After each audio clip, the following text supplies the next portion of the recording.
పుట్టడు బాగుల పాలు చేసిండు. నాకు నా బిడ్డని చంపింది కాక ఆయనకి 20 లక్షల రూపాయలు పెట్టిన నేను. పుట్టడు బాగుల పాలు అయిపోయిన ఇండ్లు కాయలు కుదబెట్టి ఇండ్లు అమ్ముడు పోయింది. ఇప్పుడున్నది నా బతుకు చూడు ఎట్లున్నదో, బిచ్చ బతుకు చేసిండు. ఇప్పటికి కూడా రిపోర్ట్లు ఇస్తలేరు. ఇప్పటికి కూడా ఆడ రిపోర్ట్లు నా బిడ్డని చంపకన్నా ముందే 5 లక్షల రూపాయలు ఆడ పెట్టిరట. ఆ పాపని చంపేస్తామని 5 లక్షల రూపాయలు. ఇప్పుడు అందరికి తెలిసిపోయింది విషయం, మీకు ఒక్కళ్ళకి తెలియలేదు.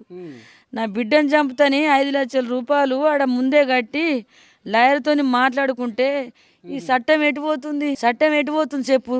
రూపాయలకు అమ్ముడు పోతుందా చట్టం? లంచాలకు అమ్ముడు పోతుందా? ఒగింటి బిడ్డ చచ్చిపోయిందనంటే అది సీరియస్ గా తీసుకొని ఆ రోజు ఒక అమ్మాయి చచ్చిపోయిందనంటే ఆన్ని చంపింది కాక కొండపోయి పోలీస్ స్టేషన్ లో జైల్లో వేసి మేపుతుర్రు. జైల్లో ఎంత రక్షణ ఉన్నది తెలుసా? చంపిన వాళ్ళకు 3 పొంటలు అన్నం పెడుతుర్రు. ఈడ ఎంపీ పోతాడు నరకం చూపించి ఒక అమ్మాయిని ఎంత దారుణంగా పొడిచి చంపిర్రు. నరకం ఆడ పోలీస్ స్టేషన్ లో నరకం చూపించుకుంటే చంపాల, దాన్ని శిక్ష అంటారు. లేకపోతే ఇప్పుడు ఎంపీ రావు నీకు చేతికి దొరికిందా? క్షణంలో చంపేయాల, దాన్ని సరైన శిక్ష అంటారు. ఈ వీళ్ళని చంపిన బిడ్డని చంపిన 4 కొండపోయి గన్లా పెట్టి మేపుతురు అంటే దాన్ని ఏం శిక్ష అంటారు?